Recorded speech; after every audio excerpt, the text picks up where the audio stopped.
नमस्कार, मी प्रज्ञा पोवळे. बुलेटिनमध्ये आपल्या सगळ्यांचं स्वागत. देवेंद्र फडणवीस सध्या बोलतायत, थेट जाऊया. नागपूरमध्ये काल रात्री 2 ते सकाळी 5 प्रचंड मोठा पाऊस झाला. ढगफुटी सदृश पावसाचा वेग आणि पावसाची तीव्रता होती. जवळपास या 4 तासामध्ये 109 मिलीमीटर एवढा प्रचंड पाऊस झाला आहे आणि त्यातले 90 मिलीमीटर हा केवळ 2 तासात झालेला आहे. त्यामुळे याची प्रचंड तीव्रता ही आपल्याला त्या ठिकाणी पाहायला मिळाली. यामुळे विशेषतः अंबाझरी तलाव जो आहे हा ओव्हरफ्लो झाला आणि याच्या ओव्हरफ्लोचं जे पाणी आहे ते नाग नदीतनं त्या ठिकाणी वाहते. त्यामुळे नाग नदीला मोठ्या प्रमाणात पूर आल्यासारखी स्थिती झाली आणि नाग नदीच्या किनाऱ्यावर जी काही त्या ठिकाणी सगळे लेआउट्स आहेत त्यातले विशेषतः जे थोडे खालच्या भागात आहेत या ठिकाणी खूप मोठ्या प्रमाणात पाणी त्या ठिकाणी भरलं. तिकडे अंबाझरी लेआउट असेल, वर्मा लेआउट असेल किंवा कॉर्पोरेशन कॉलनी सारखा एरिया असेल, शंकरनगर सारखा एरिया असेल, इथपासनं तर अगदी पूर्व नागपूर, दक्षिण नागपूर, नंदनवनपर्यंत हे सगळं नाग नदीच्या दोन्ही बाजूला ज्या ज्या भागामध्ये खोल एरिया आहे त्या सगळ्या भागामध्ये पाणी शिरलं. विशेषतः ग्राउंड फ्लोर जो आहे हा पूर्ण त्या ठिकाणी भरला. अनेकांच्या फर्स्ट फ्लोअरपर्यंत पाणी किंवा वरपर्यंत पाणी गेलं. मोरभवन सारखा जो नागपूरचं मुख्य बस स्थानक आहे त्या ठिकाणी तर अगदी बसेसच्या वरपर्यंत पाणी हे शिरलेलं आपण त्या ठिकाणी बघितलं. प्रशासन तात्काळ त्या ठिकाणी कार्यरत झालं. नागपूरचे महानगरपालिका आयुक्त असतील, नागपूरचे जिल्हाधिकारी असतील आणि एक सगळी प्रशासकीय टीम ही पूर्णपणे त्या ठिकाणी कार्यरत होती. तात्काळ 2 NDRFच्या टीम, 2 SDRFच्या टीम आणि 2 मिलिटरीच्या टीम अशा 6 टीम त्या ठिकाणी तैनात केल्या. NDRF आणि SDRFने रेस्क्यू ऑपरेशन केलं. जी काही आपण एक आर्मीची जी टीम होती त्यातली एक टीम आपण वापरली. आता त्या दोन्ही टीम स्टँड बाय ठेवलेल्या आहेत. NDRF आणि SDRF अद्यापही त्या ठिकाणी काम करत आहेत. जवळपास 400 नागरिकांना बाहेर काढण्यात आलेलं आहे. त्यांच्याकरता रिलीफ कॅम्प तयार केलेला आहे. तात्पुरती निवाऱ्याची व्यवस्था ही त्या ठिकाणी करण्यात आलेली आहे आणि त्यांच्या जेवणाची वगैरे जी काही सोय आहे ती त्या ठिकाणी करण्यात आलेली आहे. आता तसं पाणी हळूहळू ओसरायला लागलेलं आहे पण अद्यापही बऱ्याचशा भागामध्ये पाणी आपल्याला त्या ठिकाणी पाहायला मिळतं. विशेषतः जे काही आपले रेस्क्यू ऑपरेशन आहेत त्याच्यामध्ये जे काही शंकरनगरचं कर्णबधीर विद्यालय आहे तिथल्या मुलांना बाहेर काढणं एक चांगलं ऑपरेशन त्या ठिकाणी टीम्सनी केलेलं आहे.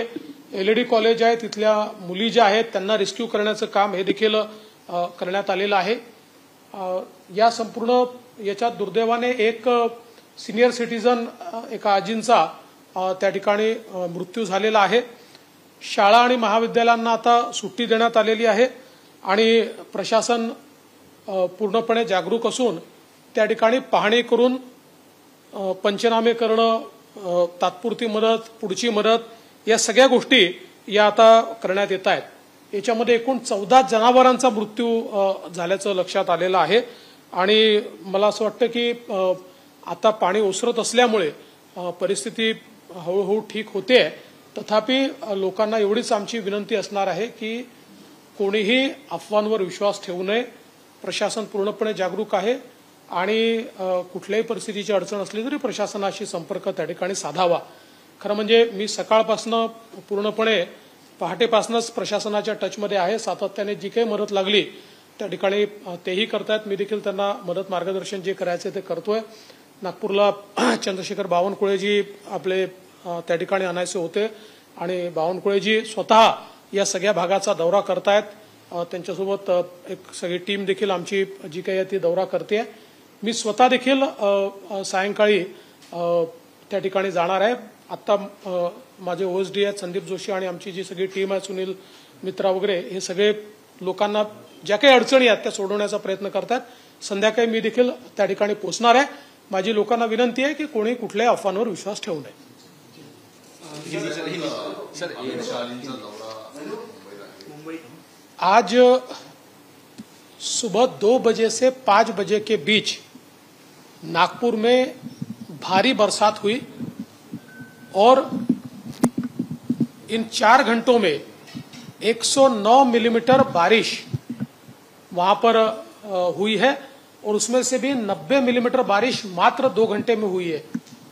तो जिस प्रकार से क्लाउड बर्स्ट होता है और उसकी जो तीव्रता होती है उसी तीव्रता से बारिश वहां पर हुई, क्लाउड बर्स्ट नहीं है लेकिन उसी तीव्रता से बारिश नागपुर में हुई और इसके कारण वहां का जो नागपुर का जो अंबाझरी तालाब है ये ओवरफ्लो हुआ है और इसका ओवरफ्लो का सारा पानी नाग नदी में जाता है, जिसके दोनों तरफ नागपुर बसा हुआ है।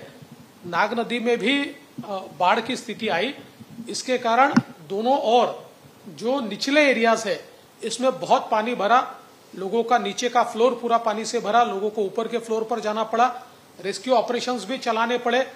विशेष रूप से मोरभवन जैसी जगह जो एक हमारा मेन बस स्टैंड है वहां पर तो जो बसेस है उसके ऊपर तक पानी भर गया था। जो एक वहां डिफेंडम स्कूल है उसके बच्चों को बाहर निकाला गया, रेस्क्यू किया गया। वहां एक कॉलेज है एलईडी कॉलेज, उसकी छात्राओं को बाहर निकाला गया। कुल मिलाकर रेस्क्यू ऑपरेशन सुबह से किया गया, उसमें 2 एनडीआरएफ की टीमें, 2 एसडीआरएफ की टीमें रेस्क्यू ऑपरेशन में रही, 2 आर्मी की टीमें भी तैनात थी। एक टीम को कुछ समय के लिए इस्तेमाल भी किया गया, बाद में अभी उनको स्टैंड बाय पर रखा गया है।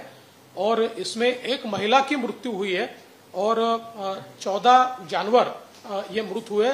लोगों का माल का नुकसान काफी बड़े पैमाने पर हुआ है। अभी रेस्क्यू और रिलीफ कैंप तैयार किया गया है, 450-500 लोगों को बाहर निकालकर उस कैंप में रखा गया है, उनकी सारी व्यवस्थाएं की गई है और वहां पर बाढ़ पीड़ितों को जो मदद करने की आवश्यकता है वो करने की शुरुआत भी की गई। सर आज गृहमंत्री वरट्टीवारांनी एक आरोप केला आहे की ठीक आहे किल्ले मोहनचा पूर वगैरे तर नागपूरमधल्या पूरस्थितीवरती आपलं लक्ष आहे।